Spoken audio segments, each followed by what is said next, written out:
하나님이 하시면 안 될 일이 없다라는 제목으로 하나님 말씀 증거하도록 하겠습니다. 지금 다윗 자손에 관한 족보가 쭉 나와 있습니다. 그 유다 지파를 2장에서 살폈는데 그 중에 제일 중요한 게 다윗 왕가니까 다윗 왕가의 족보를 쭉 설명하고 있다는 것입니다. 왜냐하면 다윗이 기준이고 다윗이 또 모델이기 때문에 그렇습니다.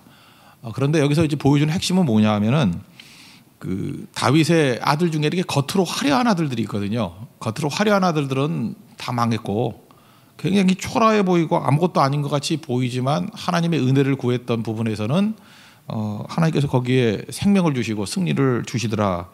그런 겁니다. 그러니까 우리도 그렇죠. 이렇게 겉으로 화려한 것들을 추구하면 다 허무해지고 사라져 버립니다.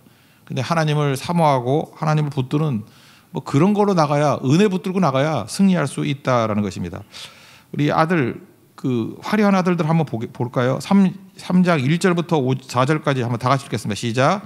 다윗이 헤브론에서 낳은 아들들은 이러하니 맏아들은 암논이라 이스라엘 여인 아히노함의 소생이요, 둘째는 다니엘이라 갈멜 여인 아비가일의 소생이요, 셋째는 압살롬이라 그수랑 달메의 딸 마아가의 아들이요, 넷째는 아도니아라 학깃의 아들이요, 다섯째는 스바데아라 아비달의 소생이요, 여섯째는 이드르암이라 다윗의 아내 에글라의 소생이니 이 여섯은 헤브론에서 낳았더라. 다윗이 거기서 7년 6개월 다스렸고 또 예루살렘에서 33년 다스렸으며. 그러니까 여기 나오는 아들들 뭐 보다시피 일단 헤브론이라는 거는요, 헤브론에서 7년 반 동안 왕이 됐고 유다와 베냐민의 왕이 됐죠.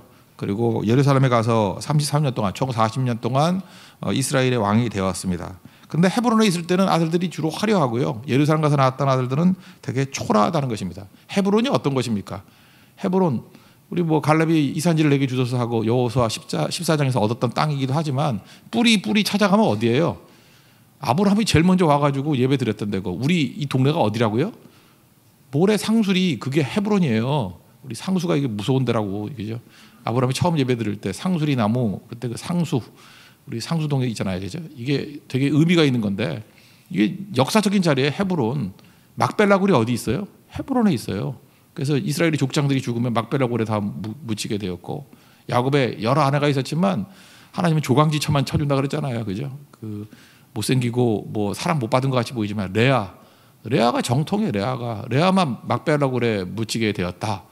그게 헤브론입니다. 헤브론. 그래서 헤브론에 나왔다 그러면 뭐 이렇게 태어난 장소도 정통성 좀 있어 보이고요.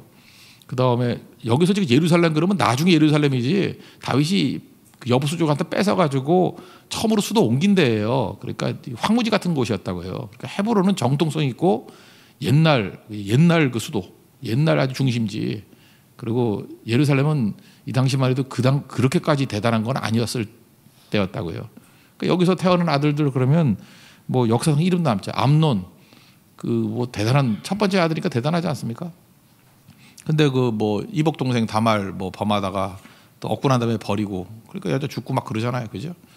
그 다음에 그 자기 동생이었던 압살롬은 또 복수할 기회를 삼아가지고 암논 죽이고, 또 압살롬 그러면 얼마나 멋있게 묘사돼요. 잘생기고 머리카락이 막 치렁치렁해가지고, 그러니까 옛날에 보면 테리우스 같은 녀석이에요. 원래 이게 머리카락 머리카락 자랑하면 다 죽어요, 걸려가지고. 예, 나무에 걸려서도 죽잖아요, 그죠? 또 그거 아시죠? 그래서 이게 그래요. 암논의 불의를 가지고 정의로움을 가지고 일어섰지 않습니까? 불의를 해결해야 된다. 나중에 보니까 암논보다 더한 불의가 누구였어요? 압살롬이었어요. 그러니까 선악 판단하는 게 죄거든요. 그러니까 너무 정의롭다 그러면서 자기 기준을 가지고 정의를 막 외치고 하는 사람들 보면 저거 압살롬 냄새가 나네, 저거 더 나쁜 놈 될 가능성이 크네. 역사가 항상 그랬어요, 역사가. 그죠? 그 프랑스 왕정의 뭐 불의를 처단한다 그러던 로베스피에르 지는 더 했거든요. 원래 그래요. 피가 피를 부르는 거지. 그래서 반드시 은혜를 붙들지 않고 나가는 모든 것들은 끝이 더 나빠져요. 인간이 죄인이라는 걸 알아야 됩니다, 그거를. 그러니까 압살롬에게서 보여주는 거죠. 근데 암논은 첫아들이라는 영광, 압살롬은 이런 유능함이라는 영광, 그때 뭐 다 뺏겨버리잖아요, 그죠? 그 다음에 그 마음을 또 뺏어가 버리잖아요, 그죠? 마음을 뺏어가서 그 아버지 그 백성들 마음 훔쳐가고 그러는 거. 하나님께서 보세요. 하나님 제일 싫어하는 것 중에 하나가 뭐냐면 마음 훔쳐가는 거거든요. 이제 하나님이 주시는 축복을 구해야 되는데 그 마음을 훔쳐가서 자기 뜻대로 뭘 이루려고 그러는 거. 그래서 반역이라 그러죠. 반역. 이 반역하는 마음은 하나님 절대 복 주지 않아요. 그래서 옛날에 종교개혁 이후에도 제일 싫어했던 것들이 뭐냐면 양도둑질, 뭐 교회가 뭐 성도들 이렇게 유혹해서 막 교회 뺏어가고 이러는 거 있지요. 그거 굉장히 하나님이 싫어하는 걸로 얘기되어 있거든요. 미래가 없죠, 그런 거는. 두려워할 줄 알아야 된다고요. 이게 제가 어렸을 때도 우리 담임 목사님 맨날 하시는 얘기가 그래요. 압살롬 같은 인생 살지 마라. 속에서 당장을 얻을 것 같이 보이지만 다 망한다, 무너진다. 크리스찬은 그렇게 사는 게 아니다. 하나님의 축복으로 사는 존재지 이러고 사는 존재가 아니라는 거예요. 넷째 아들이 아도니아인데 아도니아는 왕 될 줄 알았잖아요. 그죠? 그래서 나중에 또 아버지 처첩들 달라 그러다가 솔로몬 때 죽임 당하는. 그러니까 이 다 유명한 아들들이거든요. 근데 끝난 거죠. 반면에 예루살렘에서 얻었던 아들, 대표적인 아들이 이제 밧세바 아들들 아니에요. 여기 보면은 밧세바의 범죄에 대해서는 생략을 해버려요. 왜냐하면 다윗 왕가를 중심으로 했기 때문에 의도적으로 그랬던 것 같아요. 다 하는 얘기인데 더러운 얘기 왜 하냐, 그런 취지인 것 같아요. 그리고 밧세바도 바수아라고 이름을 붙였네요. 이 의도는 잘 모르겠어요. 바수아가 밧세바죠. 근데 우리는 알기를 솔로몬이 그 아들 하나인지 하는데 밧세바에 아니에요. 네 번째 아들이에요. 밧세바가 넷이나 낳았어요. 우리 5절을 한번 읽어보겠습니다. 시작. 예루살렘에서 그가 낳은 아들들은 이러하니 시므아와 소박과 나단과 솔로몬 네 사람은 다 암미엘의 딸 바수아의 소생이요. 밧세바가 4명 낳았는데 그 중에 넷째 아들이라는 것입니다. 이때 밧세바도 보면은 나중에 보면 솔로몬이 믿음 좋은 거 보면 이 밧세바도 회개하고 돌아온 것 같아요. 그래서 하나님만 의지했던 것 같고 다윗도 마찬가지죠. 그 이후에 이 아픈 자기 범죄가 있잖아요. 그래서 시편 51편에 회개도 있었고 하나님 나는 죄인입니다. 불쌍하게 여겨 주십시오. 참 묘해요. 유다도 그랬죠. 창세기 38절에 엄청난 죄를 짓고 깨져서 너는 나보다 의롭도다. 그렇게 돌아온 죄인에게 하나님께서 은혜를 부어주시고 다윗도 마찬가지예요. 깨지고 난 다음에 돌아온 죄인에게 은혜를 부어주시고 밧세바도 마찬가지죠. 근데 오히려 바리새인과 같이 나는 금식하고 11조 잘 드리고 이렇게 자기 자랑만 하고 나는 아무 문제 없어 그럴 때 이미 상을 받았느니라 그럴 때가 참 아니는 거죠. 그러니까 우리가 죄인 중에 괴수라는 거 잊지 말고 다 이 죄인의식 가지고 하나님의 은혜를 구하는 것이 훨씬 더 중요하다는 것입니다. 저는 다윗이 위대하다고 생각 중에 하나가 뭐냐면 이 아들 4명이 있는데 셋째 아들 이름이 나단 아닙니까? 나단이 누구예요? 이 밧세바하고 낳은 아들 이름을 나단을 지었어요. 이거 굉장히 의미가 있지 않아요?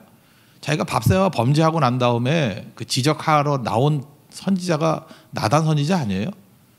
그러면 기분 나쁘다고 자기가 생각했다 그러면 나단이란 이름에 나자도 듣기 싫고 나시도 옆에 오기 싫어할 건데 아니잖아요. 그죠? 셋째 아들 이름은 나단. 이게 무슨 얘기입니까? 나는 나의 죄악을 기억합니다. 나의 넘어짐을 기억합니다. 그죠? 내 아들 이름으로써 항상 그 하나님의 음성을 듣기를 원합니다라고 하는 겸손한 자세. 이거를 하나님께서 귀하게 여기셨다라는 거예요.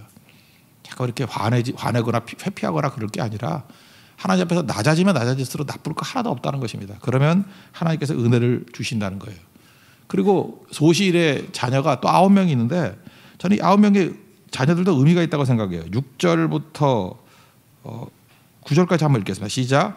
또 이팔과 엘리사마와 엘리벨렉과 노가와 네벡과 야비야와 엘리사마와 엘리아다와 엘리벨렉 9사람은 다 다윗의 아들이요 그들의 노인은 다말이며 이외에 또 소실의 아들이 있었더라. 여기 9명이 나오는데 좀 재밌지 않아요? 6절에 나오는 엘리사마 엘리벨렉 또 8절에도 엘리사마 엘리벨렉 이름이 2번 반복이 돼 있죠.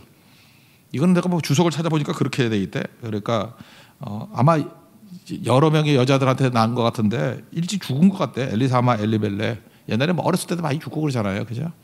죽고 난 다음에 또 이름을 지은 거예요. 엘리사마 엘리벨렉. 그러니까 무슨 얘기예요? 넘어지고 깨지면 하나님이 나한테 벌 주셨는가 봐. 하나님이 나를 버리셨는가 봐 하고 포기하지 아니하고 다윗은 하나님 넘어진 자리에서 또 하나님 찾는 거예요. 또 은혜 주세요. 또 붙들어 주세요. 이 엘리사마라는 이름이 뜻이 뭐냐면 사마가 사무엘 같죠? 들으셨다. 사무를 하는 게 사마라는 게 듣다라는 뜻이에요. 듣다. 그러니까 엘리사마 그러면 하나님이 들으셨다. 내 기도를 들으셨다. 엘리사마. 엘리벨렉은 하나님이 나를 구원하셨다. 그러니까 이 아들들이 죽고 난 다음에도 또 새롭게 아들이 태어나니까 또 엘리사마예요. 하나님이 들으실 거예요. 들으셨다. 또 들으셨다. 또 짓는 거예요. 엘리벨렉. 하나님이 나의 구원이시다. 하나님이 나를 구원하셨다. 그러니까 끝까지 넘어져도 딴 곳 안 가고 하나님께만 나아가는 거죠. 우리 사무엘하 24장에 보면 다윗의 이런 성격 나오죠. 뭐 인구조사했다고 얻어 터지니까 셋 중에 하나 골라 그럴 때 전염병으로 우리를 쳐주세요. 이유가 뭐예요? 사무엘하 24장 14절 보니까 우리가 여호와의 손에 빠지고 사람의 손에 빠지지 아니하기를 원하노라. 내가 맞아도 하나님께 맡기를 원하지 사람한테 맡기를 원하지 않습니다. 그러니까 하나님께 매달리는 거예요. 다른 데 떠나지 아니하고. 이게 은혜죠. 은혜의 대승리가 있다는 것입니다. 그러면 여러분들 잊지 말할 게 뭐냐면 넘어지고 깨지고 아무리 바닥으로 들어간다 할지라도 하나님의 은혜 끝까지 붙들면 일어섭니다. 은혜의 승리가 있는 우리 하나님의 거룩한 백성 되기를 바랍니다. 그래서 이게 똑같은 이 얘기를 좀 확대하면 이제 솔로몬에게 좀 집중해 보자는 거예요. 가장 약한 자라 할지라도 은혜 붙들면요 가장 높은 곳까지 올라갈 수 있고 승리할 수 있다라는 것입니다. 우리 이사야서 60장 살폈었죠. 지난 수요일에 22절 보니까 작은 자가 1000명을 이루겠고 약한 자가 강국을 이룰 것이다. 언제요? 하나님의 빛이 임하고 하나님의 영광이 임하면 작은 자가 1000을 이루고 약한 자가 강국이 된답니다. 지금 똑같은 얘기예요. 아들 중에서 제일 약한 사람이 솔로몬이겠죠. 솔로몬은 왜 약하죠? 이유가 이렇잖아요. 첫째 한번 보세요. 어머니가 안 좋잖아요. 어머니가 밧세바의 아들 그게 뭐 좋아요? 이게 뭐 죄 짓고 난 다음에 죄진 여자 뭐 밧세바라면 이름이 안 좋잖아요. 밧세바를 뭐 좋은 이미지를 가질 사람이 누가 있겠어요? 근데 밧세바의 아들인데 그것도 막내예요. 그렇다 그러면 왕이 될 수 있는 가능성은 제로죠. 여러분들 인생 가운데 내 인생의 가능성은 제로야라고 생각되는 분들 계십니까 혹시? 내 인생은 제로야. 그게 딱 솔로몬 상황이라고요. 그런데 일단은 솔로몬도 엄마한테 신앙교육을 잘 받은 것 같아요. 어떻게 알죠? 솔로몬이 왕이 되고 난 다음에 하는 행동을 보세요. 1000번째 드리고 하나님 뭐 줄까 그랬더니 뭐 백성 잘 재판할 수 있는 지혜를 주십시오. 뭐 이런 거 보면은 그 신앙의 기초가 돼 있잖아요. 그러니까 깨지고 난 다음에 철저히 하나님의 은혜를 붙든 어머니 밑에 자란 거라고요. 여러분 그래서 여자의 믿음이 되게 중요한 겁니다. 다윗은 자녀 교육 전혀 안 했어요. 바빠서. 왜? 바빠서. 좋은 거 아니에요 그거. 그죠? 다윗에게 이거 나중에 이거 뭐 하나님 앞에 질책을 들을 얘기들인데 자녀 교육 안 해요. 자녀 교육 누가 했냐면 어머니가 하는 거거든요. 어머니가 신앙 교육 했을 때 어머니가 중요하다고 그랬잖아요. 레아 그 엄마가 누구냐에 따라서 운명이 바뀌었잖아요. 그죠? 이 레아 자손들만 다 복 받았어. 그죠? 그 밑에 있는 기타 등등의 라헬부터 얼굴 백날 예뻐봐야 소용없어. 다 기타 등등이에요. 다 소외돼 버리고 그 아들 요셉 지파 뭐 다 북이스라엘 하나님을 대적하는 지파 됐지 뭐 하나님께 쓰임 받은 지파 있어요? 그렇지 않다라는 거예요. 근데 믿음이죠. 못생겨 보이고 눈도 나쁘고 레아가 그렇잖아요. 알력이 부족하다고 못생기고 그죠? 뭐 사랑 못 받고 근데 믿음 하나 붙으니까 자녀들 다 되잖아요. 하나님 복이 임하게 되잖아요. 밧세바도 이렇게 변하던 여인이라고 봐야 됩니다. 그죠?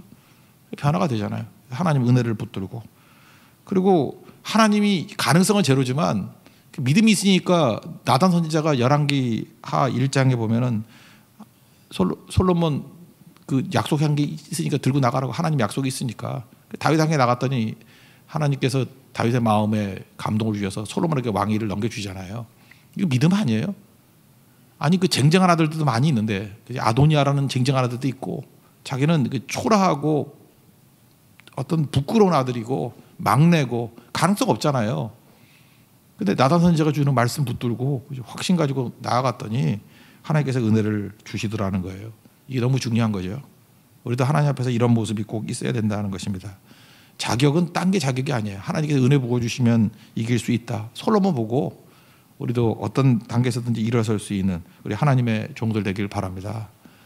그리고 한 가지 더 이게 은혜의 지배에 대해서 말씀드린다 그러면 북쪽 이스라엘은 쿠데타가 9번이나 있었어요. 그래서 그 열왕조, 구왕조, 19왕이에요. 그죠? 이렇게 왕들 뭐 맨날 많았고 지들끼리 싸우고 막 그랬다고요.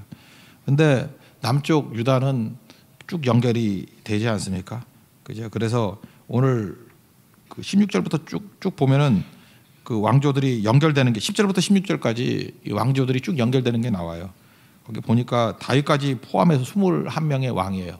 뭐 읽진 않겠어요. 그 왕 이름이 왕 이름이 쭉 연결이 되고 나중에 포로기에서 돌아왔을 때 다윗의 후손 가운데 수룹바벨이 총독에서 돌아와요. 제가 얘기했죠. 3차로 돌아온다고. 1차가 에스라서 1장부터 7장까지가 수룹바벨의 귀환 성전을 재건한 거.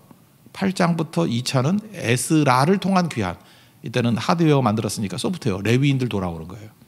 3차는 느헤미야서, 느헤미야가 몰고 와가지고 성벽을 재건하는 거. 이렇게 3차에 걸쳐서 귀환을 했다는 것입니다. 근데 정말 신기한 게 뭐냐면, 아니 바벨론이요, 뭐 물론 나중에 이제 파사로 바뀌었지만, 아니 그 다윗 왕가 출신에 있는 사람을 총독으로 하면 나중에 독립하고 반역하면 어떡하려고. 그런데 그들의 마음을 감동시켜가지고 다윗의 후손인 스룹바벨을 총독으로 시켰다라는 것 자체가 또 하나의 은혜죠. 그래서 하나님께서 이 가문을 지켜주신 거예요, 끝까지. 스룹바벨이 1차로 돌아와요, 그 왕족이. 그게 쭉 연결되잖아요, 지금. 이걸 통해서 우리가 알 수 있는 게 뭐죠? 은혜를 구한 가정, 그게 기독교 명문 가정입니다. 기독교 명문 가정은 하나님의 은혜를 붙드는 가정이고, 은혜의 기름 부음이 있는 가정이에요. 하나님 끝까지 지켜주십니다. 반면에 북쪽 이스라엘은 어땠어요? 자기 힘으로 뭘 얻으려고 그랬어요. 압살롬 같이 마음을 훔치고, 그죠? 이 백성들의 마음을 훔치고 자기가 정권을 탈취하고 자기 힘으로 겉멋을수록 그거 다 무너져요. 자기가 했던 그대로 또 당하잖아요. 그 쿠데타가 또 쿠데타를 맞고 피가 또 피를 낳고. 여러분 인생 그렇게 살면 되겠어요? 아니죠. 우리 모든 성도들은 그냥 몇 대 맞아도 돼요. 여기 맞고 난 다음에 하나님 앞에 와가지고 은혜를 구하세요. 사무엘하 16장 같이 시므이에게 막 욕먹지요.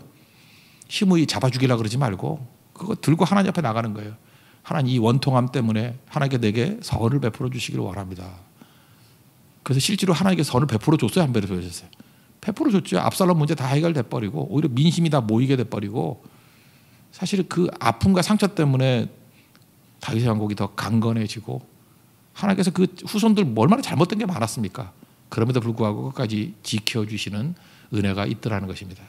그러니까 오늘 핵심이 뭐예요? 이 다윗 왕가 다 되게 지저분해 보이고 한심해 보이고, 그런데도 은혜가 임하니까 붙들어 주셨다.